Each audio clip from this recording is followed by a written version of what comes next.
The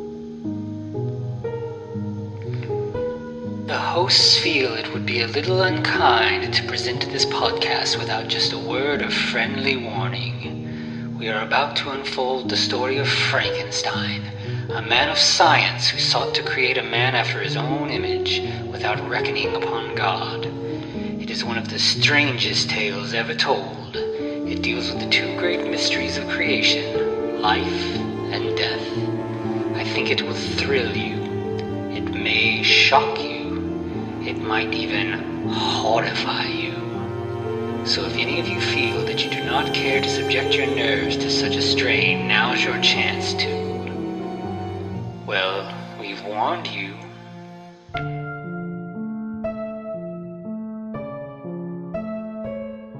Hello, and welcome once again to the Frankencast. I'm the mad scientist, Anthony Bowman. My pronouns are he, him, and I'm joined as always by... the lingering romantic tension that is Eric Velasquez. My pronouns are also he, him. Speaking of that, gods and monsters.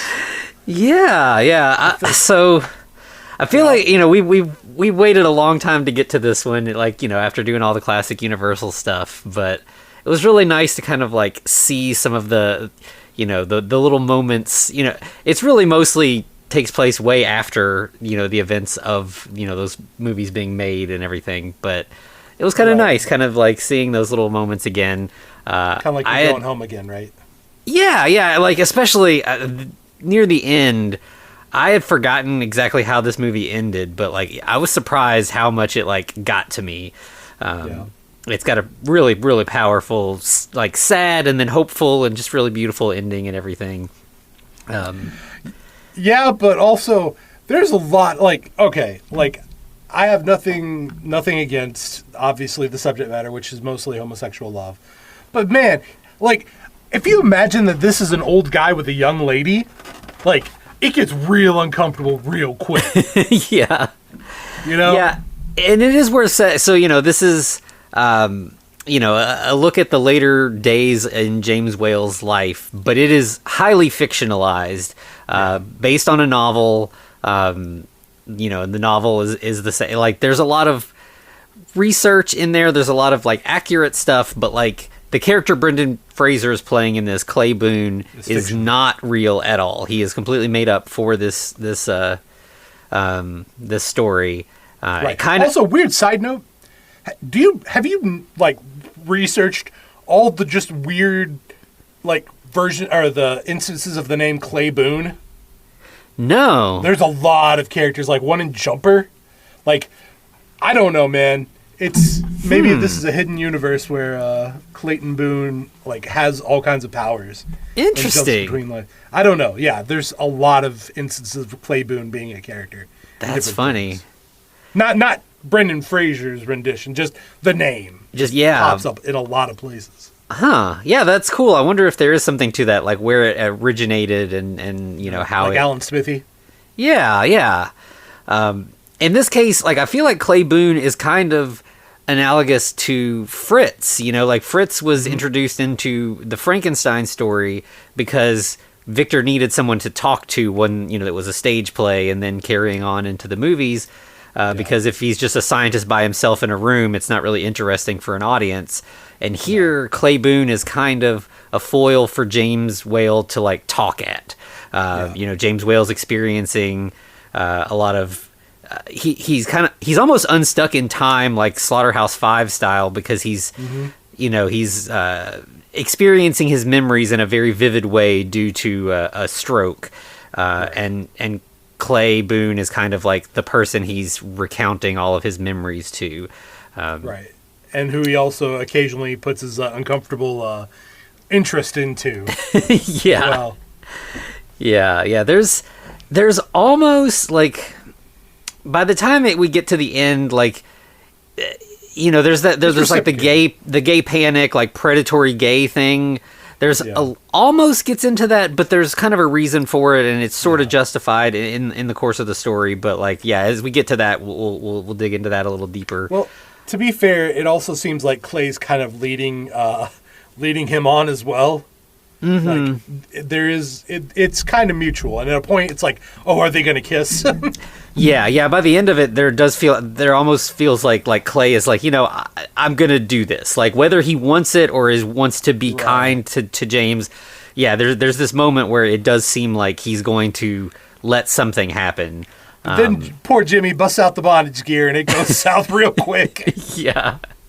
You gotta ask for consent, folks. Right, absolutely, yes. You can't just spring that on people. We'll get to that, there at the end. But we first, sure will. First, we get a nice start to this. We have like the title cards, and we have a silhouette of the monster moving through like a very like fake film set backdrop. It looks very much like the end of the first Frankenstein movie, right. Or I should say, it appears to be a silhouette of the monster. Well, later we'll see what this is sort of implying. But we've got a flat-topped, large person moving kind of, in that awkward kind of stumble step way through this backdrop, and Gods and Monsters appears over it, and then we cut straight from that to a small trailer park. Yeah. This is by like the beach. Yeah, it's like little Airstream trailers. This is this isn't even like a Midwestern like settled trailer park. This is like a more nomadic style trailer park. Right. And yeah, we see the kind you'd only see in the 50s, right? Yeah. This is definitely kind of a thing of the past at this point. But we'll see inside a trailer the man that will soon be introduced to as Clay Boone, played by Brendan Fraser.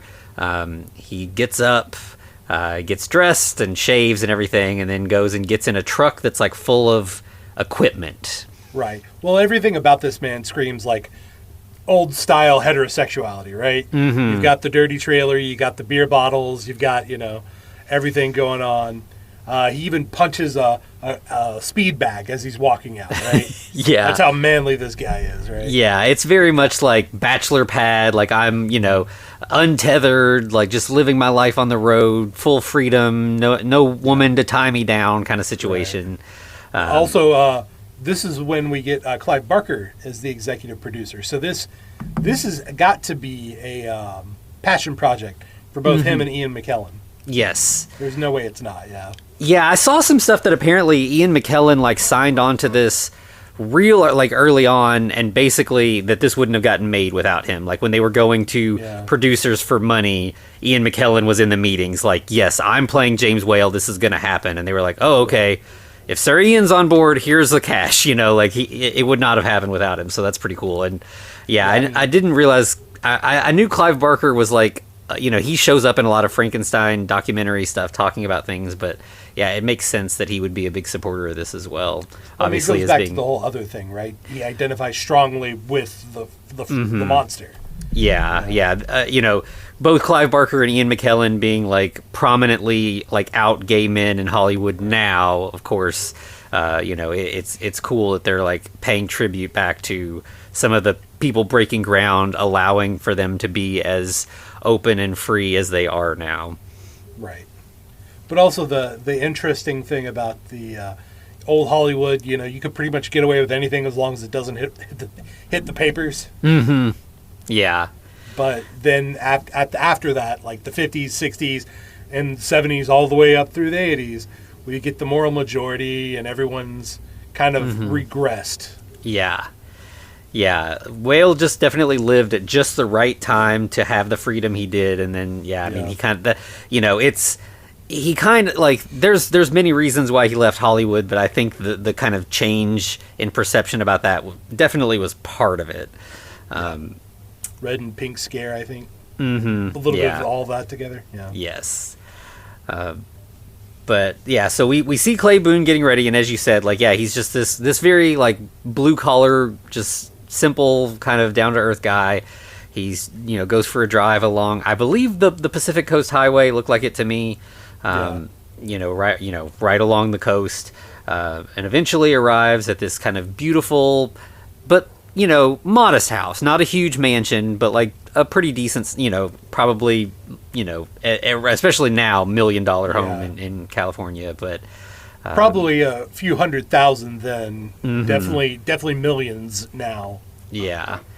And Clay, seeing the stuff in Clay's truck, it's pretty obvious, but once he arrives, he pulls out a lawnmower and gets to work. He's a gardener. Yeah, and then we see inside this nice house, we see an aging James Whale watching the young, muscular gardener working in the yard.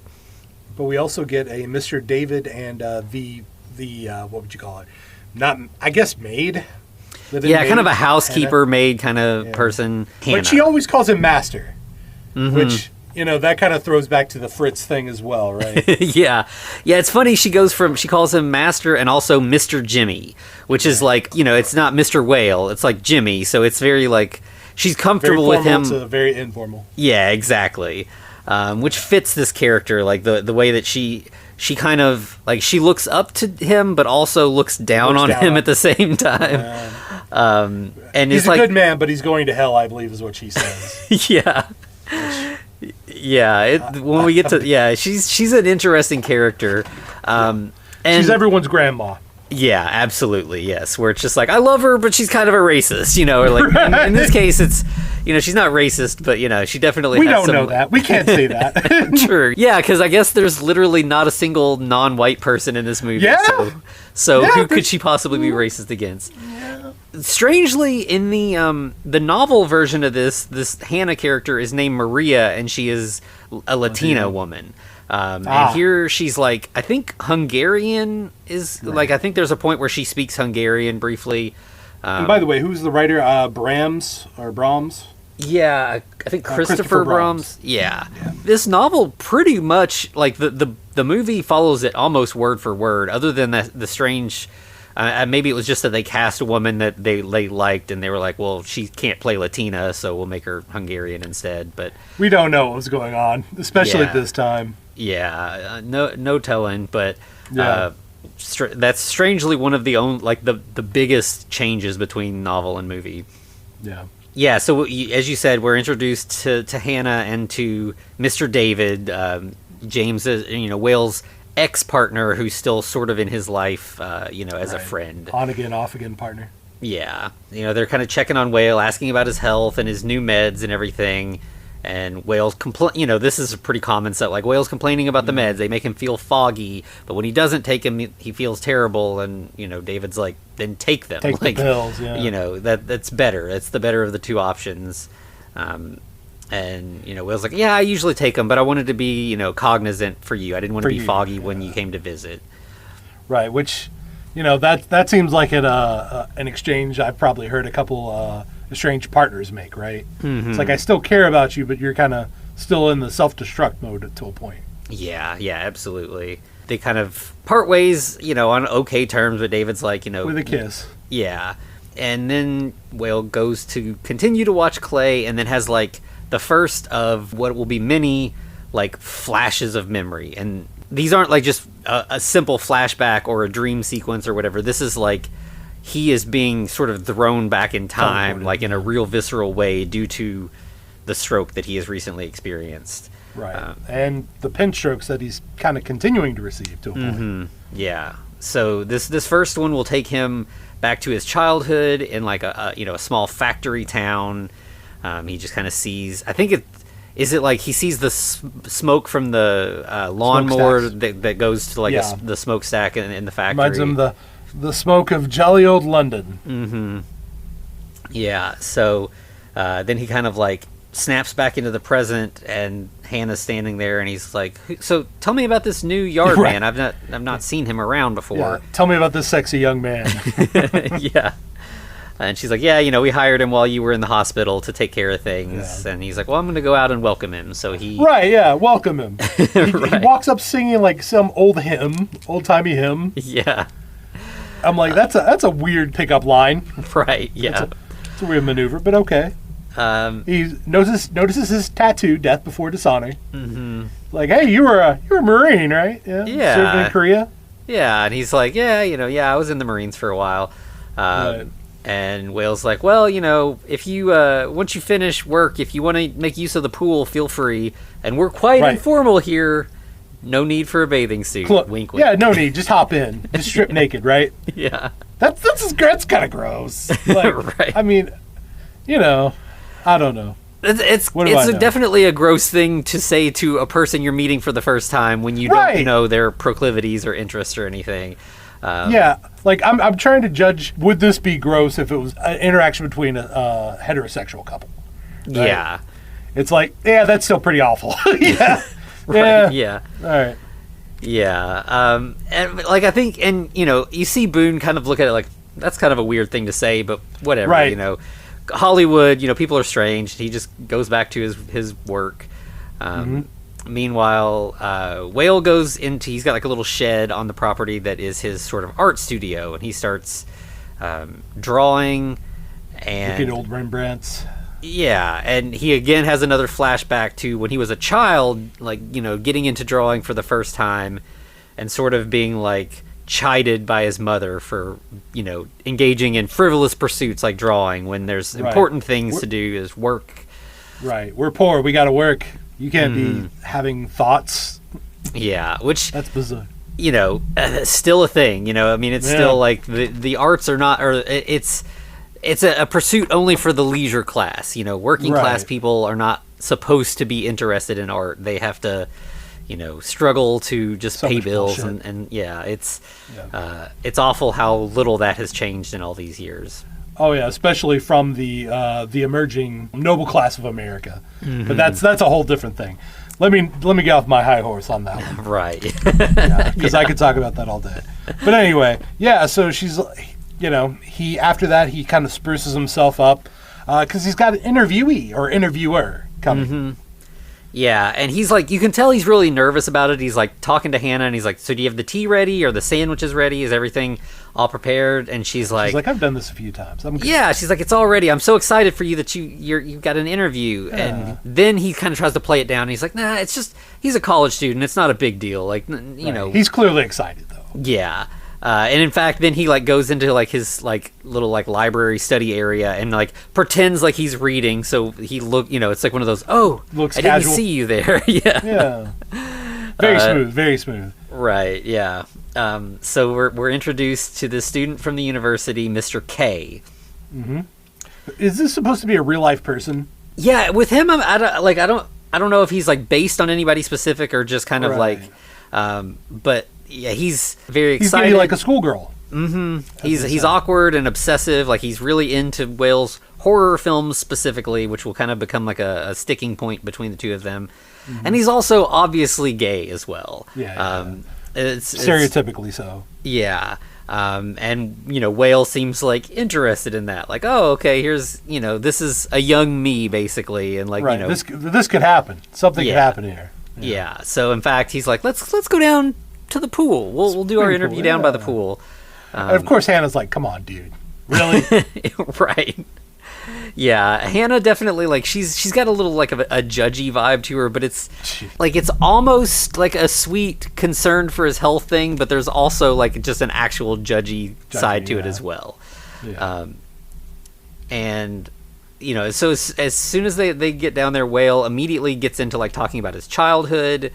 He has another like his father and grandfather basically being when his father was a priest and his grandfather was a bishop or something like that. Basically, he comes from a long line of religious people that definitely would not enjoy him being homosexual. Yeah, there's this flashback has a couple quick cuts, but there's some point in there where someone calls him a Nancy boy. So his dad, he says, "Straighten up, or everyone will think you're walking like a Nancy boy." Yeah, which that's you know what that means, right? Yeah, so right away, Whale is sort of like we're seeing that he is the black sheep of his family. He's kind of separate. He's othered by his own family. Of course, this being probably a big reason why he gravitated towards the movies that he made. And he's really proud of Showboat. Yeah, that's the one that he keeps going back to, and I feel like nowadays a lot of people haven't seen it or aren't aware of it. And it is a great movie. It's incredibly well done, but it's never going to be his legacy. His legacy is going to be like the four basically perfect horror movies that he made. Yeah, and that kind of becomes the thing here where like Kay keeps being like, when are we going to talk about your horror films? And right, he's trying to put him on track. Yeah, and he's like, well, let's talk about literally anything else. How about that? That's kind of boring. Yeah. And Kay, but Kay is he's like, you like we're just saying, you're going to be remembered for these. These movies are great, and they're going to be great for all time. Right, but at that point, Jimmy's like, nah, I'm out. I'm not digging this anymore. How about we make this more interesting for me? You get to keep asking your questions, but you also have to strip. So that's not great. Kay right away is like, oh, so the rumors are true. Like, you retired because of a sex scandal. And Whale's like, you mean a homosexual scandal? He's like, you got to take your jacket off for that answer. Right. Yeah. And Kay's like, at first he's like, you're a dirty old man. And he's like, all right, fine. He says that in a way that, like, he's into it. He's like, you're a dirty old man. Mm-hmm. Yeah. Yeah. This could be a situation where Kay is like, this is an idol of mine. Sure, okay, I'll have sex with an idol of mine. Like, yeah, why not? Sure, I guess. So, like, yeah, let's play along, see where this goes. As the conversation goes on, like, Whale talks about old Hollywood and how, as you said earlier, like, people didn't care about the stars' sexual proclivities as long as it stayed out of the papers, and directors even less so. Like, they're all behind the scenes. Nobody cares. Well, he even mentions George Cukor's Sunday brunches, I believe. Well, Saturday night parties and then Sunday brunches afterwards with a bunch of guys in a pool. Yeah. So, yeah, obviously, this is a kind of an open secret. And, Kay's like, oh, yeah, that's interesting, but, like, can we talk about Frankenstein? And right. Like, Whale basically is like, all right, you're gonna be down to your underwear at this point to talk about Frankenstein. And he's like, all right, as long as that's one question, you can tell me all about everything you remember of Frankenstein. And Whale's like, sure. Yeah. So he starts talking about designing the monster. And Kay is like, oh, I'm so impressed that was you, because it's going to be as iconic as the Mona Lisa. Like, no one, everyone knows that image of Karloff as the monster, which is true. Right. This is accurate. But again, Whale's like, no, like, it's not high art. Don't compare it to the Mona Lisa. Like, that's next level. And as he's kind of during this time, the whole time he's trying to smoke a cigar, but it just, like, he throws it over his shoulder. Well, it falls out of his hand. Yeah, as he's kind of gesturing about this. Yeah, he drops it, and then as he goes to pick it up, he's sort of like, you can tell, he kind of has a little bit of an attack, a mini stroke or something. Like, he's suddenly not well. Obviously, Kay notices right away, and he's like trying to, offering help. Like, can I, what can we do? And Whale's like, just get me to the studio, to my daybed. Like, I can lay down there. I'll be okay. Right. Kay helps him get in there, and then Hannah rushes out to help and sees Kay there in his underwear. Yeah. And he's like, I was going swimming. That's what I was doing. Yeah. She's like, yeah, okay, buddy. I know the deal. Right, yeah. And Whale's like, thanks for your help, Kay. You should probably head home. Hannah can take it from here. And as soon as Kay leaves, Hannah's like, come on, Mr. Jimmy. And he's like, like, what can I say? Like, he's... You gotta do what you gotta do. Yeah. And while he's laying there, we get a lot of, like, memory flashes. Like, I guess every one of these attacks, as it's like fresh, things are really more in flux. So we get like scenes of him in the war, scenes of him like working in Hollywood, stuff of his childhood, all like quick cuts, flashes. Kind of blurring together, because, like, he made war pictures. So you got, real war, fake war. Again, it feels like he's very unstuck. Like, it's just his life sort of flashing before his eyes. Well, in the midst of that flashing, the doctor brings him back as he's examining his eyes. Mm-hmm. He's like, okay, so you're having a bunch of strokes. This is going to keep going until pretty much the end. Yeah, the doctor keeps trying to be like, you're really lucky. Your body is responding okay. You haven't lost control of half your body like a lot of stroke victims do. You can move around. Like, you should consider yourself lucky. And Whale's like, but my mind, like, that's the important thing to me is my memories and my the way I think. So how's that going to go? And the doctor's like, I can't. And he's like, so basically, it's going to get worse until the end of my life. Yeah. And it's a very pointed question. Like, then the doctor doesn't really know how to respond. He answers to but it. Doesn't answer. Yeah, it's kind of like, yeah, you're right, but he doesn't say that. Yeah. So not the answer Whale's hoping for. And we cut right from that to Whale at home in bed. He's got all of his medications out in front of him. Yeah, but he does the healthiest thing in the world by having some suicidal ideation and imagines Hannah finding his body, and he laughs as he puts the pills back.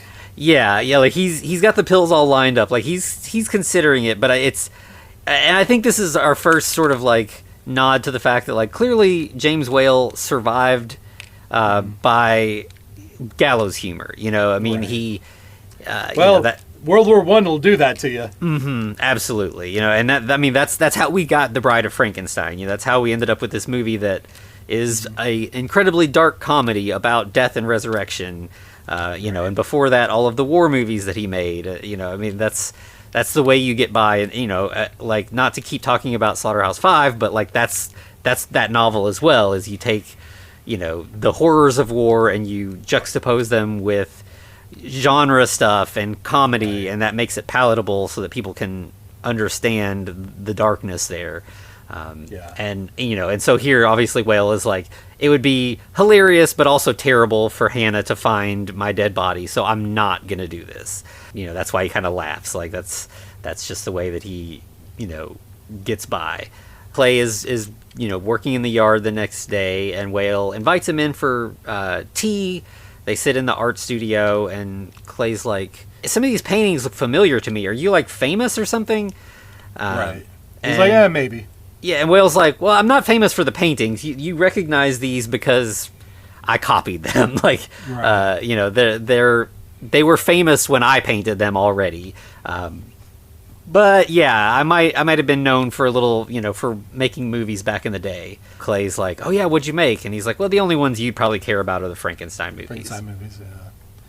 And he's like, oh yeah, I like those movies. Those were great. Yeah, he's like Bride and Son and all of that. And he's like, I just made the first two. The rest were made by hacks. That's fair. That's fair. But yeah, he also notes that Boone has a beautiful head. A nice flat head. Mm-hmm. He has a thing for flat heads, I guess. Yeah. It's very architectural, and you've got a very expressive nose, and Clay's like, it's not expressive, it's been broken. Yeah. So he's a rough and tumble man. Yeah, like you said, just a man's man.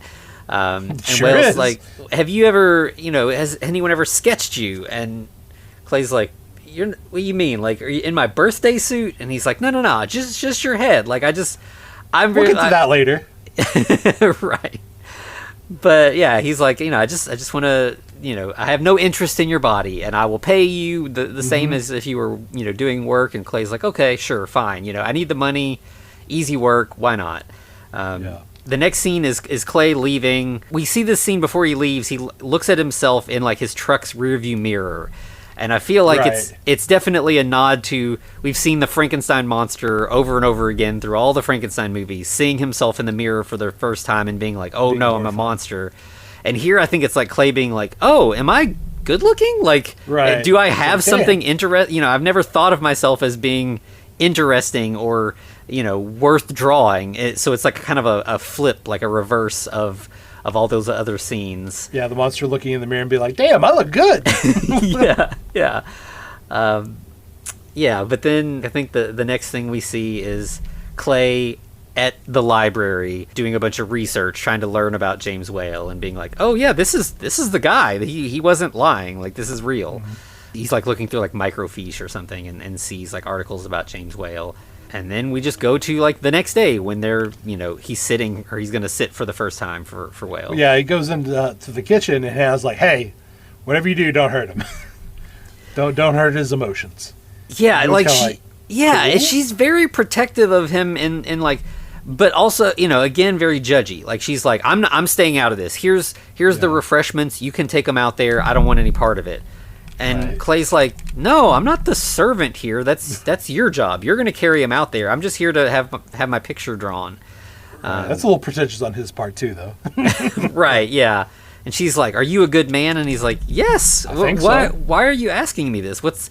And like, it's very interesting that she connotates good with straight. Mm-hmm. Yeah, I think, she's concerned, like, what is your interest in him? Because he's weak, and, like, if you're chasing fame because you want to sleep with this old Hollywood guy, like, you may hurt him emotionally or physically. He may die in the process of, whatever kind of coupling you all might have, beyond the fact that I think it's wrong and immoral or whatever. I think Jimmy would be okay with that. That's probably the way he wants to go. Right, true, yeah. We'll kind of find that is absolutely the case. But, Clay doesn't even, he's completely oblivious to all this. So he's just like, I'm not going to hurt him. I'm just going to sit down. He's going to draw my picture. He's a himbo. Yeah. And so Hannah's like, okay, I'm sorry. I misjudged the situation. I'll carry the snacks. Right. And so they head down to the studio where, Clay sits down, and right away he's like, hey, have you seen TV Guide this week? It says that one of your movies is going to play tomorrow night. Yeah, Jimmy's like, that's cute. That's great. Awesome. Hey, how about you take your shirt off? Right. Yeah, and, like, you can tell, as we've been saying, like, Clay is a very, like, blue-collar, working-class guy. He's usually in, like, kind of dirty work clothes, but he's wearing a bright white shirt that's, like, it's, it hasn't even been ironed. Like, it's come out of the package still with its crisp wrinkles and stuff. Like, he is trying to look good because he's never needed to before. Right. And then Whale is like, no, the collar, it's a little too high, and the white, it's too bright. Take it off. Let's just lose it. It'll be easier. And Clay's like, well, okay, fine. Like, he's, again, still pretty oblivious, very himbo. Like, he's just like, okay, whatever, that's fine. I feel like he's sending signals to Jimmy, and he just doesn't know what those signals that he's sending are. Right, yeah. So, yeah, Whale kind of poses him, starts sketching, and then he, like, sort of, like, mumbles the word dripping. Drippings. And, like, he's, like, kind of, like, looks like he smells something, and Clay's like, what? What are you saying? And he's like... Beef drippings. Yeah, so Whale goes into, like, talking about, like, this is a thing that I guess poor families do in England, where they basically use, like, the grease from cooked meat as, like, a butter type spread. I mean, it's almost like in America with bacon grease, right? Mm-hmm. You don't let that shit go. Yeah. Keep it. Yeah. So, he's talking about it and stuff, and Clay's like, oh, you were poor, you had to, eat, like, this dripping. And at first Whale's like, no, I mean, poor people did, but we didn't. And then he's like, we were poor. Yeah, we were poor. He's like, I spent my whole life running from my past, and now it just keeps flooding over me. I might as well, you're as good a person as any to tell the truth to. Right. And he kind of bonds with Boone over being poor. Boone says he was middle class, but it's like, I don't believe you, man. You were American middle class, which means poor. Yeah. Whale's like, oh yeah, everyone in America's middle class. No one can accept that they are anything other than middle class. And Clay's like, yeah, you're right. I was born on the wrong side of the tracks. And Whale's like, oh yeah, there were so many wrong sides of the tracks where I came from, and we were on the wrongest side. Right. But of course, I had the misfortune of being born into my family with imagination and cleverness. Yeah, he says, like, he was full of joy and creativity. Right. And he says this line that, like, this is also straight out of the novel. And, man, it just really... If you're a creative person in a family that doesn't, like, fit in, this just hit me hard, which is... it was like a family of farmers were given a giraffe. And they were unsure what to do with it, so they harness it to a plow. And he's like, I don't hate them anymore. I can't blame them. They were just doing the best that they could, but I just did not fit there. Right. And yeah, it's just a really beautiful way to look at this. And he's like, my anger and frustration at the way my family treated me is what kept me going. As he's talking about that, his father is there in the room with him. Like, his hallucination is so real. Boone turns into his dad. Yeah. And he kind of, like, that kind of, scares him a little bit. He kind of, like, has another sort of spell. And then, when he comes out of it, he apologizes to Clay and is like, yeah, since... We're done for the day. Yeah, since my stroke, I've had these attacks of nostalgia, is how he describes them. And, yeah, they kind of end for the day. And then we see, as Clay had, mentioned, that, tomorrow night, the movie's going to be playing. We see the next night... With his friends. Yeah, Betty, a bartender that he had a relationship with. And so he's at the bar and he's like asking that, like, please, can we watch the movie at the bar? Seems like he doesn't have cable where he lives, and but this isn't the kind of bar that usually there would be a movie playing. No, well, I mean, they're kind of busting his balls for it, right? They're like, oh, isn't he, you sure he wasn't doing something with you? And of course, I think Clay's like, Betty no, calls no. him a fruit a couple of times, and Clay's like, don't you talk about him that way, like he's my friend or whatever. Right. Does he say get fucked at this point? And she's like, you haven't done that in a long time. I think so, yeah. So we now immediately learned that him and Betty had a relationship, and it went nowhere, or it's going nowhere. Yeah, and things are kind of getting tense as they're all arguing, and then finally they're just like, no, let's just watch the movie. Fine, like we'll just stop arguing. Right. Of course, they immediately, once they do it, like the worst friends in the world, they just start shitting on the movie. Right. Yeah. They're like, man, this looks corny. This like the old timey movie. But the way that this whole like scene is edited together is great, because we have the folks at the bar. We cut to scenes from the movie. They've gotten the rights to actually show parts of Bride of Frankenstein. Then we also see that James Whale, even though he acted like he didn't care, he's at his house watching the movie on TV with Hannah. Yeah, but he's kind of mocking it too, though. He's like, there's Karloff, the dullest man alive. Yeah. Yeah. So, and of course, Hannah's like real creeped out by it, and he's like, it's all fun, like, it's all makeup and everything. The monster just wants a friend. That's it. Yeah. So this kind of plays out really well, where we get like scenes from the bar where like they're like, we thought this was supposed to be scary, but it's really funny. And Clay's like, maybe it's supposed to be both. Like maybe the funny stuff is there on purpose. And Betty's like, nah, scary movies are scary, funny movies are funny. I think they wanted it to be scary and it just isn't, so it's funny. They haven't heard of horror comedies yet, even though this was kind of one of the first, right? Right, exactly. And I mean, by this time, also, we had Abbott and Costello meet Frankenstein. We've had hard horror comedy. Yeah. Where the fuck have they been? Yeah. But yeah, clearly these people they're not film critics. They're just, common folks watching this movie. Average they don't Joes. Yeah. Like, they're like James Whale's family, right? They're working class. Absolutely. Maybe not so much creative.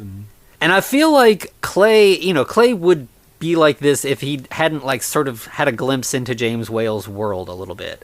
So he keeps defending the movie because he's like, no, like this, I know this guy. I know he's a good guy. Like, I can see the things he's told me about his life in the movie already. Like, the other bartender says something about like, this is necrophilia. You've got a monster trying to make a bride out of dead body parts. And Clay's like, no, he's just lonely. Like, don't you get it? Haven't you ever been lonely? And also, is it necrophilia when one dead thing wants to have sex with another dead thing? Yeah, it's definitely not. Yeah. I mean, maybe, but that's about my pay grade. Yeah. And then we go to back to Whale's house, where we see the bride on screen for the first time. And Hannah is like, oh, she's horrible. And Whale's like, no, she's beautiful. Like, this is my masterpiece. This is perfect. And then we kind of flash back to the past where they were making the movie. Mm-hmm. Elsa and who was the actor for Pretorius? Ernest Thesiger. You're right. They're having a heated discussion, but Elsa finally says, you know what? Maybe in the sequel you could have two lady scientists make a Gary Cooper. Yeah. Yeah, like they just have really fun, witty banter. Like, obviously Ernest Thesiger's like super gay. Like, he's very flamboyant, and he's like, oh, did we do the monster's hair? We look like a couple of hairdressers, and like I think he says we did her hair and picked out her outfit. Like, are we scientists or flaming queens or something? And Whale's like, yeah, you're definitely a bunch of queens. I think Pretorius has a bit of a crush on Frankenstein even. And, right, he's trying to creep out the Frankenstein actor, right? Mm-hmm. But it's almost like he's coming on to him at the same time. Yeah, and Colin Clive is definitely like, he's a little out of it. We know from reality, Colin Clive had a really bad alcohol problem at this point and was near death. And he's like, I'm not feeling well, and Whale's like, I have the flu. Yeah, that's what I have. Whale's like, you could do the scenes in your sleep. It's fine. We'll get you through it. But this cast, like, they did a good job of, like, getting the, obviously Ian McKellen looks so much like James Whale. It sells everything. But, like, the rest of the cast is really well done as well. And, it's kind of just nice seeing this, like, these friends making a movie together and just, like, them kind of bantering behind the scenes.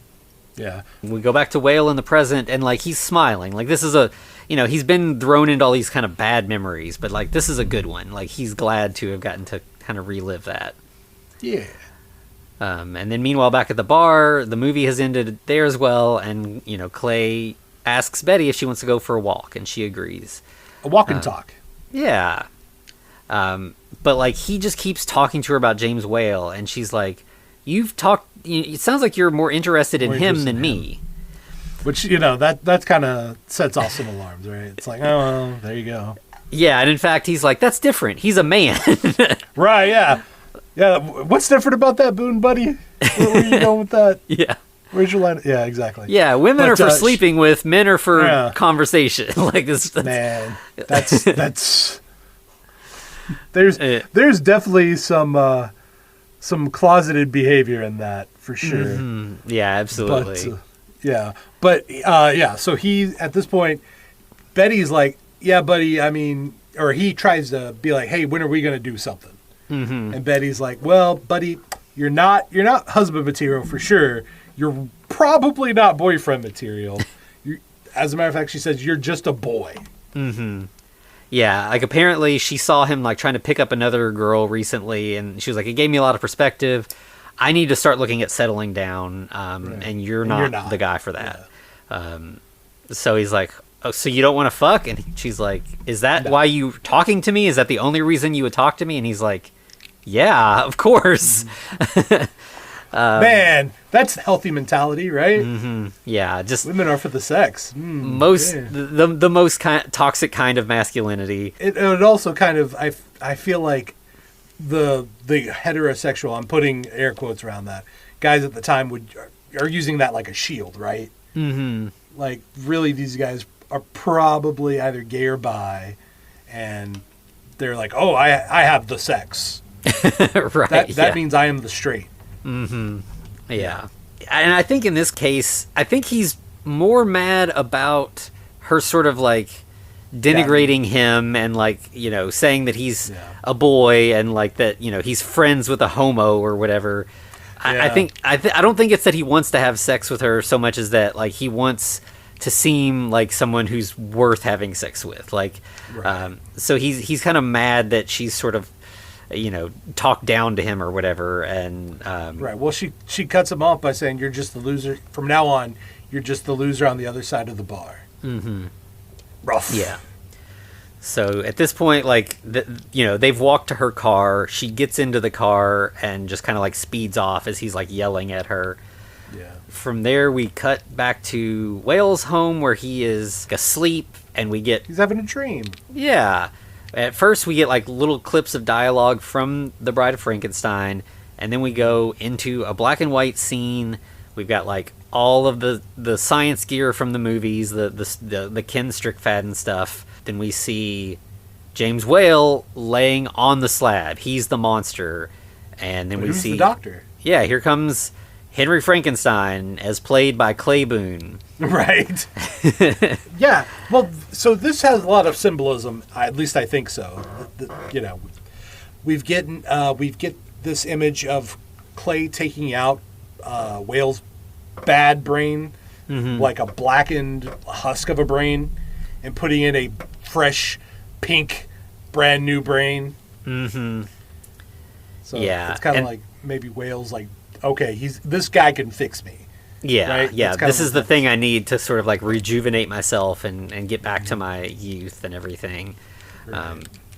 And it's interesting because most of this movie will kind of we know James Whale is sort of the maker of the monster. He's sort of the Henry / Victor Frankenstein of. In this case, he's the monster, though, right? Yeah. It's a sort of a flip because he wants he wants to be remade. Like, he wants this opportunity. From there, we cut to just like the next morning, him waking up, and Hannah has to help him pee. Like, he's like standing up, and like. By the way, why did she turn on the sink for that? Like, there's nobody else in the house. It's just you guys. No one else is gonna know. Yeah. And I think it's obviously it's a very intentional scene, especially after that, to be like, your body is also letting you down. Like, you're not worth preserving. No one can save you at this point. Like, he goes from this, this classic scene of this great accomplishment he made as a metaphor for, him becoming a better, more robust version of himself, straight having to deal with the reality of the indignity of like that he can't even pee himself anymore. Yeah. Rough. Yeah. And while this is going on, he's like, is the lawn guy coming again today? And she's like, yeah, he'll be here later. Like, almost like a boy, like a little kid, right? Like, oh, is that pretty person going to be here? Yeah. Am I going to see them? Yeah, so he's all excited, and then we see later Clay is working, and Hannah comes out and says, the master wants to invite you to lunch. I told him that you're too busy, but he insisted, and Clay's like, right, well, I got time. I can do lunch. Yeah. Which, it's like he is interested as well, but maybe he's telling himself it's only like, I'm bonding with this guy, right? Yeah. And we see a little later, he like comes, he finishes up, he comes into the house, into the kitchen, and Hannah's like, oh no, you're not the help anymore. You don't sit in the kitchen. Right. And he's like, I'm you're comfortable here. I just want to chat with you for a little bit. She's still very standoffish because she's not really sure what Boone's deal is. Right. She asks him if he's a man of trouble.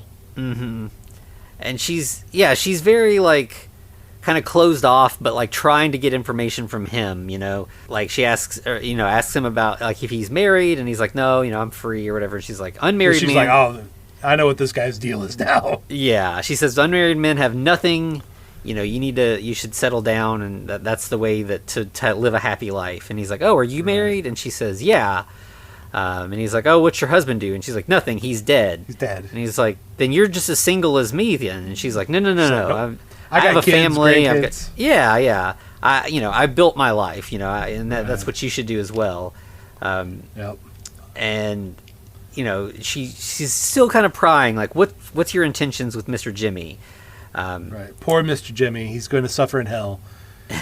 Yeah. And Clay's like, what do you mean? What? Like, and she's like, because of his sins of the flesh. And Clay's like, oh yeah, we all have sins of the flesh. And she's like, no, but he's got the worst one. Worst. The worst, Anthony. Yeah. His is the worst. Man, there's a lot of preachers that I can tell you are absolutely worse than Mr. James Wales. Right. And like this scene is obviously played for comedy. Like she's like, it's the sin that no one can talk about. Unspeakable. Yeah. And he's like, what is that? One, it's there's a book, I think it's called Your Name. Call Me by Your Name. Isn't that a song as well? Mm-hmm. Yeah. Yeah. But yeah, he's like, I don't understand what you're saying. And she's like, I don't have the English for it. He's a bugger. A bugger, men who bugger each other. And Clay's like, a homo? Oh. Yeah. And she's like, yeah, that, and so that's why he must go to hell. Right.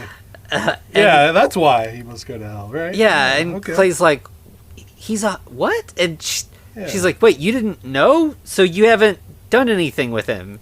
Clay's like, no. You're not a bugger? I've just offended. Yeah, I've mowed the grass. I've sat while he drew my picture. I've talked to him. That's it. Right. And she's like, oh, thank God. What? Really? Yeah. Okay. Yeah, maybe you're going to be a good influence on Mr. Jimmy. Yeah. This is great. So at that point, he goes into the next room where Whale is like sitting down at the dining room table, going through his mail, and he's really annoyed. He's gotten an invitation to a party being thrown by George Cukor, where he's going to be Princess Margaret. Yeah, Princess Margaret is in America, and this is a coming out kind of party for her. Yeah. And Whale's like, I tried to, I left England to be done with all this kind of nonsense. I don't want anything to do with it. I don't know. I feel it's polite, but it also seems like this is what is it? He's like this is kind of the jab that him and Cooker throw each other. Mm-hmm. Like, something that I would consider, like, oh, they invited me to this thing. That's nice.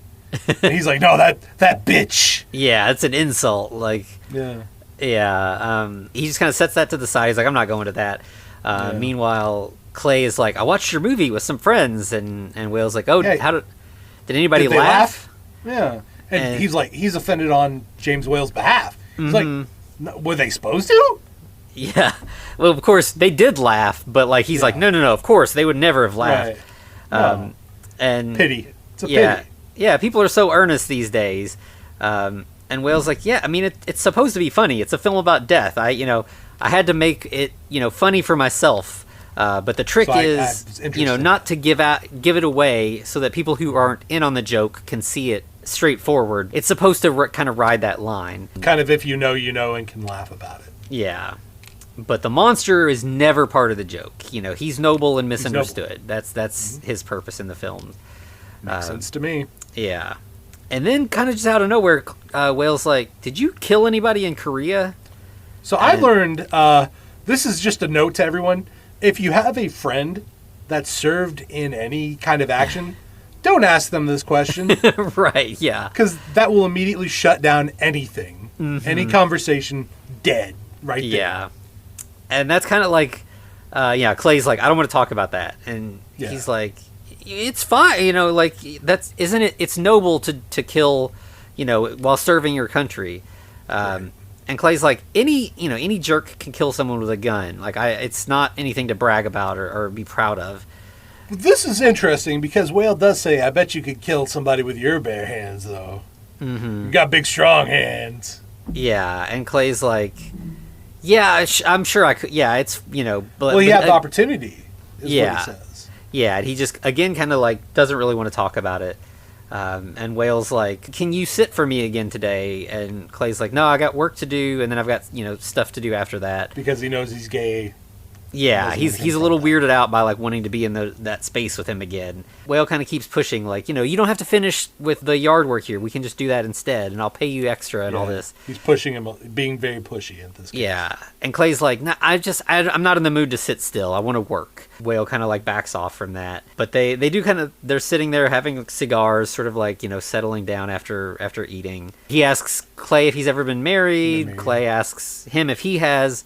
And Whale's like, well, not legally, but What do you mean by legally? Yeah, he's like, people can live together as man and wife, without getting paperwork involved. And he's like, oh, you had a wife. And Nope. Whale's like, or a husband, depending on which one of us you asked. Fair. So he has now explicitly told Clay that he is gay. And, he starts talking about, his relationship with David. And Clay is like, uncomfortable, but he's also curious. He keeps asking questions. Like, he's not fully grossed out or anything. He's not just like, fuck you, I don't want anything to do with this kind of stuff. Like, he's like, so what's that, like, how did that go? Like, what, he's very curious about this. Mm-hmm. And Whale's like, is this why you didn't want to sit with me today? Like, are you scared? Like, are you nervous about this? And, Clay he's like, no. And he's like, I think you're afraid of a frail old man like me. And then we just cut straight to Whale drawing Clay again. Like he basically, double dog dared him. Like, Right. Are you too afraid? Man enough? Yeah. Yeah. So he's sketching him again, and they continue kind of talking about like they're both of their work. Clay's like, yeah, I like what I do. I have freedom. I can do whatever I want. And Whale's like, but isn't that kind of its own prison in a way? It's like a drug that you can't get back into. Freedom is an addictive drug just like any other. Yeah, and he's like, that's why I left Hollywood. Again, talks about I made Showboat. Showboat. But then, I had another movie called The Road Back, and the fucking studio took control and ruined everything. And Man, it's good to know that's not just a current modern issue, right? Yeah, Hollywood's gonna Hollywood, I guess. Yep. Whale's like, I do miss it from time to time, but I chose freedom, and I'm sticking with my decision. Yeah, he didn't get kicked out at all. Basically, he chose freedom. Yeah. Uh-huh. And he's like, but David's still into it, and we ended up having to kind of part ways because of that. Like, I didn't want to spend my golden years as the friend of this Hollywood guy. Right, and well, when you're fairly comfortable and got nothing to do, it's time to indulge those vices, right? And apparently he had a bunch of, I believe in his own words, hard, arrogant pricks in his pool. Yeah. Yeah, at this point, they're kind of, it's been kind of like an sort of an elegant dance between the two of them of Clay being curious but nervous, and Whale being sort of respectful of his nervousness but forthright, and it was. I feel like he's flirting. Whale's flirting with Clay, and Clay doesn't realize maybe he's flirting back in a way. Yeah, but then this point, Whale pushes it too hard, too fast. He's like, he does that. People, I know you're so bashful sitting for me now, but before I had men here that were not bashful at all. This room was full of bare buttocks and arrogant pricks. And Clay. That's going on a t-shirt. Arrogant pricks. And Clay gets really mad about this. I don't want to think about it like that. This sort of academic discussion of your life is one thing, but when we're getting into the real sort of details of gay sex, I'm not into that. I don't want to hear about it. You can't confront your feelings, man. You got to bottle that shit. Yeah. He's just learning today that you're he says a fucking fairy was a lot to process, but I can't handle these specifics. And so he storms out. And similar to, we had Betty tell Clay, from now on you're just a guy behind the bar. Clay tells Whale, from now on I'm just a guy who cuts your grass. Fair enough. And as he leaves, Whale actually kind of gets unstuck in time, like you were mentioning. And am I wrong that this is Colin Clive? And he's like, "Hey Jimmy, watch me dive," or is this a random other guy? Because it was we see, we do see a guy in kind of short bathing trunks who says this and dives in. I think that is maybe supposed to be Colin Clive. And then we have someone climbing out of the pool fully naked. Yep, full frontal male nudity if you're not into that. By the way, we haven't given our content warnings or trigger warnings. Sexual assault, full frontal male nudity. What else obviously issues with strokes and things like that. Dementia. Health stuff, dementia, suicide. Yes. It's kind of late for that one, right? I guess it kind of comes back to a point, but yeah. But I think it's kind of hard to tell. But the person getting out of the pool that is naked, that's Clay, right? He's picturing Clay in this scene. It could very well be. I just know that there was a lot of other guys around, and I'm like, I don't know. My vision was blurred. But yeah, it probably was. If so, we saw Brandon Fraser's dong. So. I rewound it a couple of times to try to see, but it's he has the same kind of flat top hair. It might be, it's supposed to be him, or maybe just thinking of Clay reminded him of this other. But either way, he's having a fantasy of his younger days when he did have the pool house full of young men, and things were happier. Absolutely. Back to Clay, he's gone back to the bar. He's looking for Betty specifically. Yeah, but instead he sees this other girl at the end of the bar who's kind of giving him the eye. And we immediately cut to them having sex in his car in the parking lot. So at this point it seems like he lost his masculinity at some point and he's trying to reclaim it. Mm-hmm. Yeah, this is definitely I need to prove to myself that I am straight. If you got to do that, you're probably not. Just saying. Right. And so then the next thing we see right after that, we get just a quick cut, or just a couple seconds of this sex scene, and then he's back at home and he's washing his face and he sees his reflection in the water again, nodding to the monster seeing his reflection. And I think it's here even more so where he's like, who am I? What do I actually want in this world? Yeah. Especially in this relationship, right? Mm-hmm. Confronting himself. Yeah. And he takes this moment to actually go to a payphone and calls his, I guess, stepmom, because he calls her Helen. Yeah, I think so. And he wants to talk to his sister, but she's not there. She's missing. She's somewhere. And yeah. Dad's apparently drunk. That's what I got out of the conversation. So he ends up talking just to Helen for a few minutes about, he's like, trying to tell her, about that he's met this, this celebrity and he thinks it's really cool. He met this nice man. And of course, Helen doesn't care. Yeah. And well, he even, as he ends it, he's saying, "Hey, have a drink for me." Mm-hmm. Yeah, so, he's just kind of like, clearly, as he's said with Whale, like they both came from rough families, and so this, none of this is substance abuse is strong in that family. Yeah, and he's like, "Oh, I'm running out of dimes. I gotta go." Bye, and just not really. He didn't get what he wanted out of that conversation. That's for sure. Not at all. And then I think the next thing we see is it's like a couple days have passed, and Clay comes back to Whale's house, and he's like, I want to sit for you again, but you got to cut out the locker room talk. Like, right. What's he saying here? Like, because he had that big blow up, but he shows up again. Mm-hmm. Like, that's saying I'm in. Whatever we're going to do, I'm in for, right?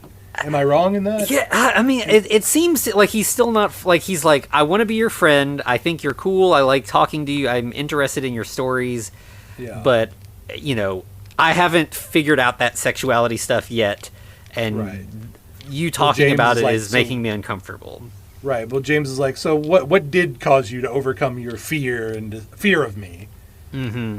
And because, Clay's a man's man. He's not afraid of nothing. He's like, well, it was more disgust. Yeah, I'm not afraid of you. I like your stories. I think you're interesting. That's it. Like, yeah, but James Whale is like, so, I mean, they're the same thing, really. Because they're the fear of the unknown. Yeah. If you don't know it, you could be you're disgusted by it. Mm-hmm. And he's like, I mean, am I the first person of my persuasion you've ever, like, surely at school, in the locker rooms, in the military, come on. In the foxholes. Mm-hmm. There's no atheists in foxholes, but occasionally there are lovers. That's a hell of a line. Yeah. And Clay really takes offense to that because, it's again the toxic masculinity thing where he's just like, no, that's where all the manliest men are. Like, no, of course. Yeah. James is like, yeah, I was one of those guys, by the way. Yeah. And he goes into this, he talks about that he fell in love with a man in the war. Leonard Barnett. Yeah. And he's like, I was an officer, so we never had a physical relationship, but like we loved each other, and we get flashbacks of them together in the war, and having this relationship made it bearable. Yeah. Talks about taking him out to like taking him up to the fire step, which that's going to be the one that you in World War I that you used to climb up out into no man's land, and basically showed him the beauty of World War I Europe. Right. Sure. And then suddenly, like, Whale flashes back to the present, and he's, like, got tears in his eyes, and he's like, you're not going to do this to me again. And Clay's like, what? And he's like, you're not going to send me down memory lane again. Why am I telling you this? I never told David any of this. You must think I'm just some, like, crazy old poof.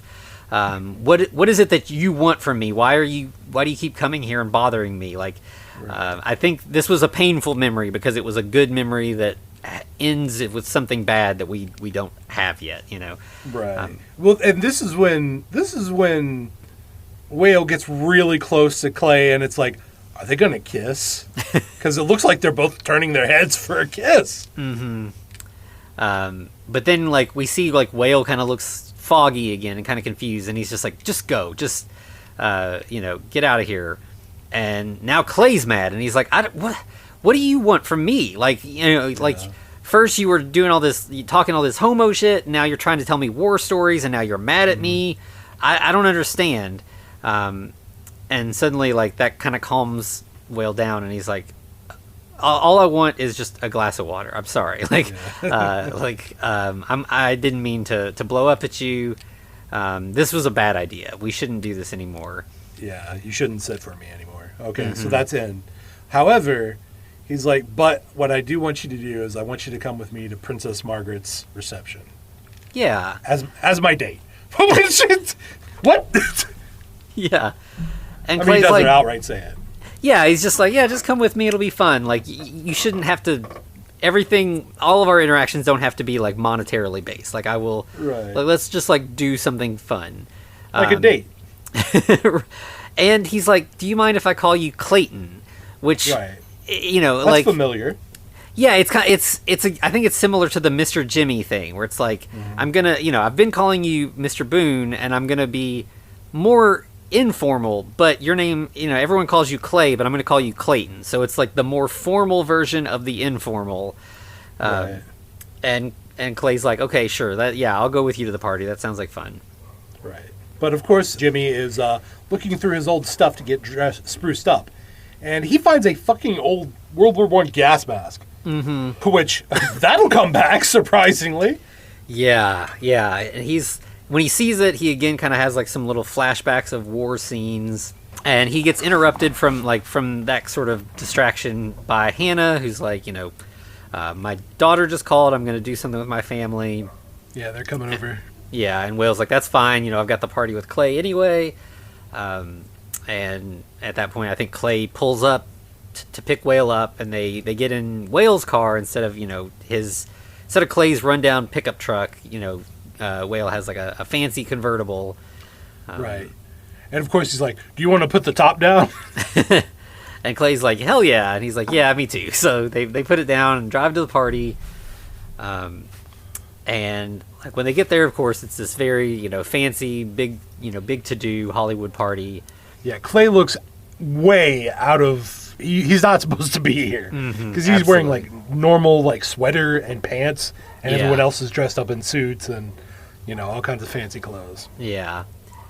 And right away, Whale's like, before we like kind of like mingle, we should go ahead and pay our respects to the princess and get that out of the way. This is a good scene because they go up to the princess and she thanks James for drawing her picture, and she's like, "Oh, I would like to sit for you again," and everyone's kind of like, "The fuck?" Yeah, everybody's confused. Yeah, because James Whale don't do that. Not for the ladies. Yeah, and suddenly she's like, "Oh, I mistook you for what did she say? I forget the name of the guy. It's another director though. Yeah, and he's like, "Oh, I'm James Whale. It's nice to meet you." So like they kind of get introduced, and then this whole scene feels like it's like an elaborate chess game between James Whale and George Cukor. Yeah, but what? Well, he talks and he's like, "Oh, Clay's never met any princesses. He's only met queens before." Yeah, and Cukor looks all upset about that. But they're insulting the princess and Clay to some degree in order to make each other uncomfortable. Right, but it's what the fuck. But they're doing it in the most polite way possible. Mm-hmm. This is such a British scene, And in fact, like as soon as they Whale and Clay walk away, Clay's like, "What was that?" And Whale's like, "Don't worry about it. It's just two old men slapping each other with lilies. Like it's no concern of yours." Oh, hey, there's Liz Taylor randomly. Right. And Clay's like, "Oh wow," but James notices that next to Liz Taylor is David, and he didn't know David was going to even be in town. Right, he wasn't supposed to be. He was supposed to be in New York, right? Yeah, and so they see each other from a distance. David comes over, and Clay is smart enough to be like, "I'm going to leave y'all to it. I'll go get something from the refreshments table. You guys talk amongst yourself." And this conversation with them is pretty tense. Like I think David is frustrated with Whale's behavior. Well, and Whale's frustrated with him because he kind of lied to him. Mm-hmm. Yeah. Whale feels kind of like let down and sort of abandoned by David. Meanwhile, David is like, "Jimmy, why do you keep doing these things to hurt yourself and to hurt my reputation? Like, you brought this, this poor gardener, like you're shoving him in everyone's faces and all this." And Whale's like, "I don't care. I don't have a reputation to uphold. It doesn't matter to me." And David's like, "I still work in Hollywood. Like I need my reputation, and I'm tied to you forever." And Jimmy's like, "That's rough, bud." Yeah, I hate that for you. Yeah, and he's like, "Well, I bet you regret putting me on the guest list then." And David's like, "I didn't put you on this guest list. I didn't even know about this party until yesterday." It was some kid named Kay. Right. We're getting Mr. K back? Yeah, the next little bit, like, Whale kind of wanders off from David at that point and bumps into Kay. And Kay's like, yeah, I'm the one that put you on the guest list. I've become friends with Mr. George Cooker's. Cukor after we talked, and He's the secretary of Mr. Cooker, which implies other things. So absolutely. And Whale's like, oh, well, that was smart. If you're gonna saddle yourself to some old queen, at least do it to with one that can still get you somewhere. It's better off than me. Right. And Kay's like, no, I'm a really huge fan of yours. That was all real. I wasn't trying to get something out of you. And in fact, I invited you here for a very specific reason. I want to... Right. Oh, hey, there's Elsa and Boris. It's weird how I got all of you guys together. Yeah, so he brings over Elsa Lanchester, and they start kind of like Whale and Lanchester are like chatting as Kay brings Boris over. And he's like, let's do a photo op, and they get everybody together for pictures, and they all look really unhappy to have to do this. None of them are excited about it. Like, I think Elsa's like, don't you just love being famous? Like, very sarcastically. They're standing there for a lot of like flashing cameras, which sends James into another flashback of the war. This one's just like some quick like gunshot kind of thing, and he just kind of comes back to the present. And, Elsa's like, are you okay? Like, you look unsteady. He's like, yeah, I'm fine. And he steps away. And that's where he bumps into Clay, who's also like, hey, you look a little out of it. Are you okay? Whale's like, yeah, I'm fine. Are you having fun? And Clay's like, no, this party sucks. And Whale's like, yeah, it does. It's pretty awful. We should go. I've never imagined I would hear Sir Ian McKellen go, let's get out of this fuckhole. Yes. So the funny thing, so like I looked this up in the novel, and in the novel it says funk hole, but I chat like the subtitles and it definitely looks like he says fuck hole. Ian McKellen's right in this case. Yeah, it's a great line. So he's like, he's ready to get out of here, and. But Clay's like, how is it to see your monsters again? And that's where Whale's like, the only monsters are here. And he's kind of got his hand on his forehead when he says it, like, sort of seems like he's implying that, like, the monsters are in his head, or that, the monsters are just the real people that we have to interact with in day-to-day life. Either way, his fictional monsters, those aren't the real thing. That's not what he's really having to deal with in real life.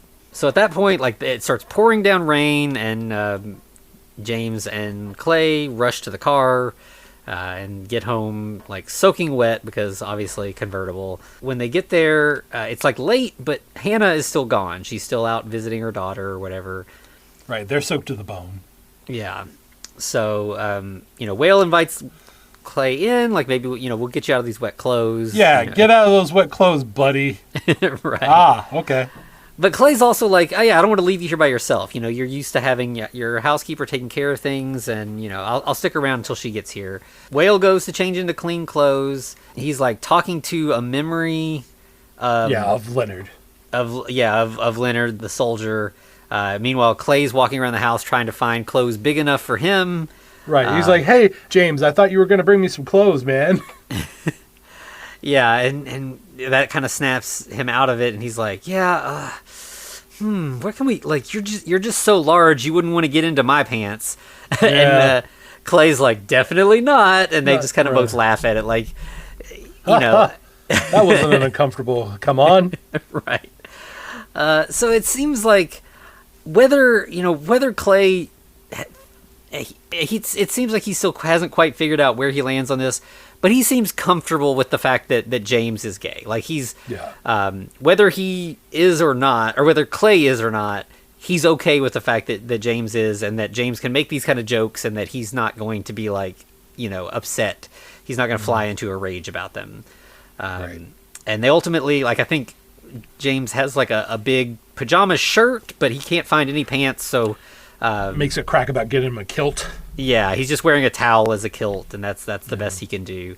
And while he's, like, putting on the shirt, he looks over and sees this framed drawing of the monster, and is like, "Is that?" And Will's like, "Yeah, that's the original sketch. That's when I designed the monster."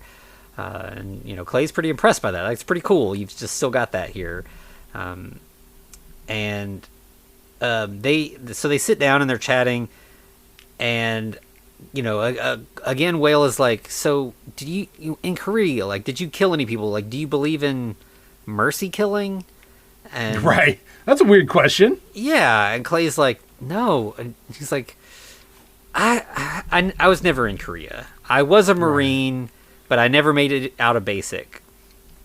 And right. Interesting. Okay. What's up with that? He goes into, he talks about like his father joined the military to try to fight in the Great War, the same one that Whale was in. But the war ended. He kind of spent the rest of his life feeling like he missed out on this opportunity. Right. Well, Clay also says I didn't have the guts for it because my appendix burst. Yeah. Hey. So it doesn't seem like he really wanted to be a soldier, but he felt like he needed to be for his father, and so he feels like he let his father down. He was ashamed to tell him for a long time, and when he finally told him, his father just laughed at him, which made him feel very small and worthless. So he's like, I don't have any good war stories. I'm not like you. And Whale's like, no, I think that was a great war story. Like, I think that there was a lot of truth in what you just told. That's a good story. Which is a really, I like, being like, life is for living, whatever you experience, there's merit in that, and you don't have to. I appreciated that. And then Whale looks out the window at the dark and stormy night and says, the air is filled with monsters tonight. And Clay's like, that's from one of your movies. Right? Movie. Yeah. And he's like, yeah. And then Clay's like, and the only monsters are here. And Whale's like, what's that from? And he's like, you said it earlier to me today. I don't remember that. Yeah. And Clay's like, so you don't know what it means? And he's like, I don't know. I mean, memories of the war, I guess. I'm not sure. And then he finishes the story of Leonard Barnett, and it is intense. Yeah, it's a doozy. Yeah, like, I don't know. I'm not sure if this is a true story or just kind of like similar to a true story. Like Whale experienced bad stuff, and this is the fictional version we're getting, but. It seems like it happened to somebody, at least the scriptwriter, right? Or the author. So Barnett stepped out, as you said, onto the fire step, and he was hit by some sort of German artillery and flung into barbed wire. Where he hung and died, but it was too far out for the soldiers to retrieve the body. Right. So, because if they went out, they were just going to die too. Yeah. So for the entire rest of the time that Whale was in the foxhole there, looking out at no man's land, he had to look at his love dead, basically crucified on barbed wire. Right. But to cope with it, every morning, him and the rest of the crew would go out in the morning and look at him and go, "Hey, Leonard. Good morning." Good morning, Leonard. And, they had, it was, again, going back to the gallows humor is the only way that you can make it through this kind of stuff without just your brain breaking. And, obviously incredibly painful story that they spent weeks like looking at this person. Rotting. He said that even whenever they were rotated out, they basically introduced the new team coming in that, hey, this is Leonard. He's going to be hanging around for a while. Yeah. Yeah. So he had to say goodbye. And, Clay's like, well, at least you survived. Like, there's at least that. And Whale's like, I don't know if that's a good thing or not. Like, if I had died there, I wouldn't be, dealing with what I'm dealing with now. Like, and I'm still stuck in all this. I can't escape the war. I'm reliving it. My mind's not cooperating, and I'm just suffering. Well, not only that, but he can't concentrate on anything. He can't read. He can't even draw. Mm-hmm. Turns out he was just scribbling. Yeah, he shows Clay the work he was doing, and it's not even like a bad drawing. It's just literal scribbles. There's nothing there. Clay looks surprised, and he's like, it's all gone for me now. I have nothing. Which, damn, that's brutal. Yeah. And so then we get, this is sort of like the scene of this movie. It's really intense in a lot of ways. So Whale goes over, he looks out the window, just like looking at the rain, Yeah, And Clay slugs down the rest of his whiskey, and he's like, "Fuck it, it's go time." so Rips his shirt off. in the reflection of the window, we see Clay take his shirt off. Clay says, like, you said you wanted to draw me like a statue. Here, you can do that. Right. And Whale is just still facing away, looking at his reflection in the window, and he like puts his hand up and like touches his chest in the reflection. He wants this so bad, but he knows that he can't really have it. And he turns to face him, and Clay is like standing there, arms on his hips, like looking very In flagrante. yeah, very like a statue. But no, he's not like a statue. He's much too human. That's what Whale says. Yeah, because he's like, it's gonna happen after all, and yeah, Clay's confused. When he says you're much too human, Clay's like, yeah, I'm a human. What do you expect? Like a bronze statue? I'm still a person. Whale's like, hold on, no, I don't got move. something for this situation. Yeah, so he goes down to the kitchen where he left the gas mask earlier and picks it up, and there's a flash of lightning, and we see the Frankenstein monster there looking at him as he grabs the mask. It's like this is the creation of his monster now, like aside from the movie. Yeah. So he goes to Clay, hands him the mask, and he's like, put this on. Like, I have an idea. I have this vision. Like, I want to see your human body in comparison to this inhuman mask. And Clay puts it on and is immediately like, oh, I can't breathe in this. This is uncomfortable. Like, take it off. This get really intense at this point. He's uncomfortable. Whale starts groping him. Yeah, Whale's like, I'll help you take it off, and he gets behind him, and yeah, he's like kind of caressing his body and everything, and he like reaches down to kind of like try to pull the towel off. Well, he grabs his junk. Is what he does. Yeah, and at that point, Clay pushes Whale off, and Whale is a feeble old man. He falls down, and Clay like pulls the mask off and throws it. He's kind of in a rage at this point. He's like so confused and hurt, and like anyone would. Like, especially because he's having complicated feelings about his sexuality. But even if he were not, even if he were 100% gay, this was an unwanted touch, and he's upset, and all the other baggage going on.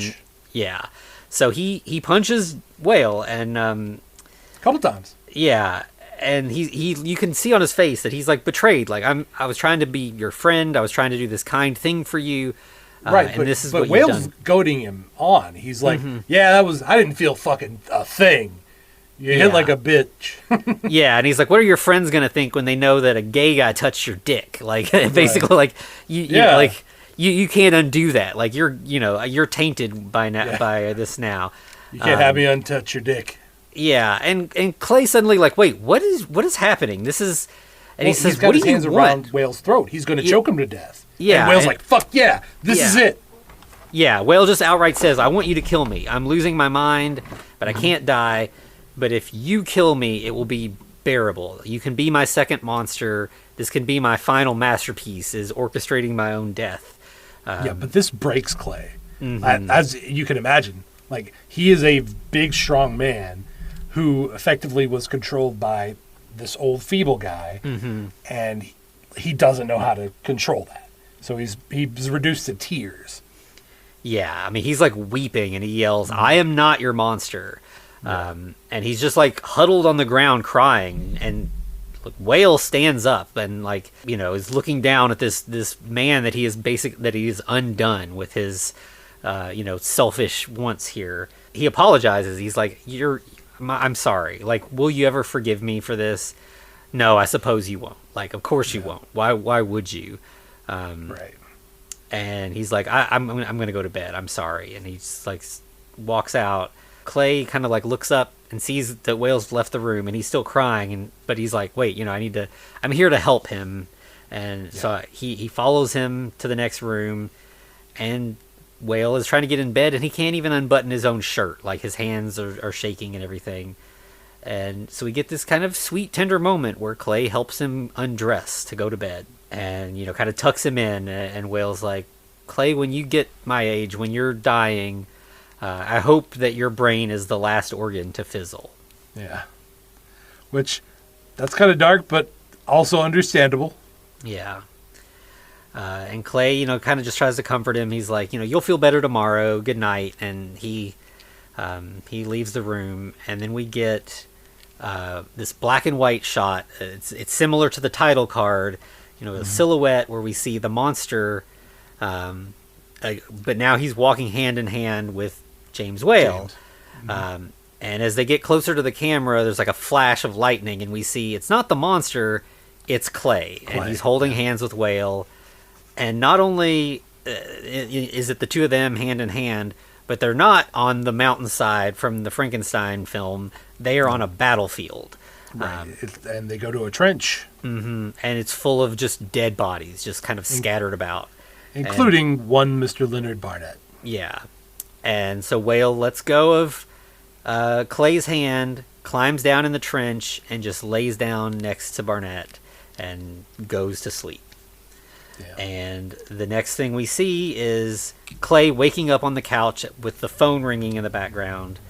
Right. Hannah just runs in, and she's like, "What the hell's going on here? I was just spending the day with my family. Wait, are you gay? Yeah. I thought you weren't doing this." Yeah, and he's like, "No, there was rain. I was staying to help because you weren't here. It's not what it looks like." She's like, I need to talk to you about Mr. Jimmy. And she's like, I don't want to hear what you have to say. I don't want to talk about it. I'm going to go wake him up. And then, so she leaves the room, and you hear her calling for him, and then she comes like rushing back in.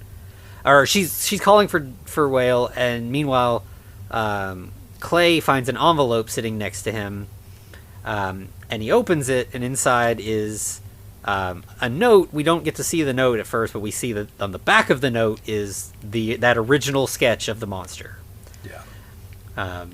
And then at that point, Hannah comes rushing back in and is like, "I don't see Mr. Jimmy. Where is he?" And Clay's like, Clay "I don't know." immediately knows. It's like he knows where he is. Yeah. So she's like, they split up to search, but he immediately, he looks out the window and then rushes outside. Yep. And yeah, sure enough, there's James floating in the pool face down. Clay dives in, drags him to shore, but it's too late. Yeah. Hannah comes rushing out. She has found a note. And, Clay is obviously really upset, and he's like, he wanted me to kill him last night, and I didn't do it. I would never do it. Right, but she was like, "Get the fuck out of here before someone sees you." Yeah. She shows him the note, and she's like, and like, this is kind of a tender moment too, where she kisses James Whale, like she hugs him close and is like, you couldn't wait until God took you in his time. Like, as much as she thought he was going to hell, she loved this man. Like, she had genuine affection for him. Yep. And again, she's like, "You need to leave." And right, but I do like how Clay's like, "If I leave, how did you get the body out of the water? You couldn't do that." Yeah, so they realize we've got to put him back in. So I think this is very appropriate because this goes back to the dark comedy thing, right? Mm-hmm. Yeah. The whole preposterousness of having to put him back in the water. Yeah. And they're like, "You're going to keep better there, buddy. It's fine." Right. So we, this last, Clay agrees to leave and everything, but we get this last shot where we've got Whale floating in the pool, face up now, and then a sad violin starts playing over it, and then we fade right into the blind man in Bride of Frankenstein playing the violin, and we get more. We get pretty much a good chunk of this scene of the blind man and the monster becoming friends. That whole sort of beautiful scene or whatever. But then we see that there's a child laying on the floor watching the movie. Right. One that looks like they could have came out of the 70s, 80s, or 90s. Right. Which is impressive, honestly. Mm-hmm. Yeah. And we see behind the kid, sitting in a recliner, is a much older Clayton Boone. Right. And okay. Yeah, and he's kind of wistfully watching the movie, he's smiling and sharing something with his presumable son, which we'll find out is his son. Yeah. So then we see that it's a little later, the credits are rolling, and he's like, "All right, what'd you think?" Yeah, what'd you think? And he's like, "Yeah, it was good. It was, it's better than most monster movies." Clay's like, "I knew the guy that made it." And the kid's like, no way. And he's like, yeah, look. And so he pulls out the original sketch again and shows it to his son. And then we see that on the back it says, for Clayton, friend, question mark. So, yeah, I think in the end, Whale was like, remember me fondly and don't remember this bad night that we had. Right. But also, isn't it telling that we do see the mom in the background, but there's almost no interaction between her and Clay? Yeah, that is a good point. Yeah. Yeah. The only interaction we get is her saying, hey, can you take out the trash? Mm-hmm. Yeah, there's definitely still room for ambiguity there about like where Clayton fell on everything. But then the very, very last scene of this movie, really, I don't know, it's like a gut punch. It's just so sweet and sad. So, like you said, the wife says, can you take out the trash before it starts raining? And he's like, sure, honey. So he goes outside, puts the trash in the can, and then it just starts pouring. And we see silhouetted in a street light, Clayton Boone looking like the Frankenstein monster with his flat top haircut in the silhouette, making the steps like it. Yeah, arms outstretched, kind of doing like the sort of awkward stomping, and he just kind of like walks off into the distance, and that's how the movie ends with that, and then goes straight to the old school Universal credits. A good cast is worth repeating. That's pretty cool. Yeah, it's really, really nice. So it's just. This is clearly a movie made like by people who love these movies, who loved James Whale's work, and are paying tribute to him in this story that is, kind of painful and a little dark. But the writer Tim O'Brien, I don't know if you're familiar with him. He writes a lot of books about war. I think he fought in Vietnam. But one of sort of his famous lines is that sometimes there are true war stories that didn't really happen. And this feels like a true story about the last days of James Whale's life that didn't really happen. Yeah. So, and I think it's important to honor him by telling the hard stuff. It's interesting. I've been reading a lot of biographical stuff about James Whale recently. If you're curious why, patreon.com/the Frankencast, maybe go over there. There might be a little bit about that. But it's interesting seeing biographical stuff written about him in the 60s and 70s. People didn't know he committed suicide for a long time. His death was under mysterious circumstances because his family kept the letter a secret. Yeah. And it feels like that's worse. Like this idea that he was up to something nefarious. That there were rumors that he was with a male prostitute who killed him and robbed him or whatever. And it's it's a good thing to talk about what really happened, to talk about health and mental health, really be honest about what this man was going through and the reality of his situation. So I appreciate back to the thing. It's the times. Unfortunately, people are gross. They want to sweep things under the rug versus confronting them head on. You don't do that. You don't deal with your problems. You get around them. Yeah, absolutely. And it's a scary thing to talk about. It's there's a reason that we talk about content warnings anytime that suicide comes up in films. It's it hits a lot of people close to home in different ways, whether you've experienced ideation yourself or know someone who has, or know someone who has completed suicide. It's a hard thing to talk about. But you should, regardless, try to talk to the people. If you're thinking about it, definitely talk to somebody about it, because I guarantee you there are people that do care. They will tell you they care, and and there are cases like this where it's not for me to decide, but there are arguments made that maybe in cases like this, it is the best option. Euthanasia, doctor-assisted suicide. Yeah, Dr. Kevorkian and stuff like that. Those are ethical questions that are way above my my scope of understanding. But I think it's important to portray things like this to see that there are people who feel that it is the right solution for them, and talk about what that means, and what we can do to maybe make life more livable for people in bad situations, that it isn't the best solution, or if it is the only solution, figure out how society can handle that, you know? So I feel like if society just stopped being a bunch of assholes, maybe suicide would go down. Who knows? Yeah, if the medical establishment cared for its patients in ways that were... Did involve money? Yeah, that were more genuinely about care than about the economy, then things like this might not need to be. But, you know, it is what it is. And, it's definitely heavy stuff. But, you know, sometimes life is that way. Sometimes reality, you know, again, you know, it's fictional details and everything, but sometimes life is this way, and it's worth talking about. Yeah, absolutely. Well, on that cheery note, anything else we got to say about it? I think that's it on this one. This is definitely, you know, a movie worth checking out. You know, it's one of the more acclaimed things connected to Frankenstein, and there's good reason for it. Absolutely. All right. Well, Anthony, I mean, we've dealt with one cheery situation here.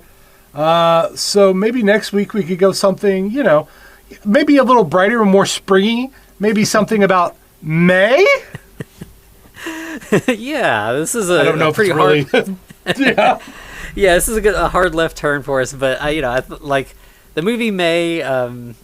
It's a person named May, but I thought, you know, right. May is around the corner. Let's talk about this movie. May the person in May the month. It seemed like a fun little appropriate thing. Yeah, and this is a very different look at a Frankenstein type story, and I figured we might need that after this heavier, more true story kind of thing. Right. I believe there's an adage that or in the movie it says, if you can't find a friend, make one. Yeah. So, all right. Let's see what happens. Yeah. All right. Where can they find us, Anthony?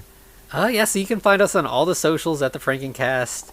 You can email us at thefrankencast@gmail.com. You can also find us on YouTube. And as I mentioned before, you can find us over at patreon.com/thefrankencast, where we're always trying new stuff. And there may be a little secret announcement there that is not available for free preview anywhere else. So, nope.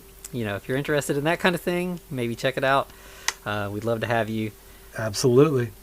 All right. Well, then to be continued. Looks like you survived another episode. The Frankencast is a production of FCR Media. It's hosted by Anthony Bowman and Eric Velasquez. Follow us on Twitter at The Frankencast, or send us a letter at thefrankencast@gmail.com. Our cover art is by Amanda Keller. You can find her at Keller Illustrations on Instagram. Our theme music is by Vivek Abhishek. Thanks for listening.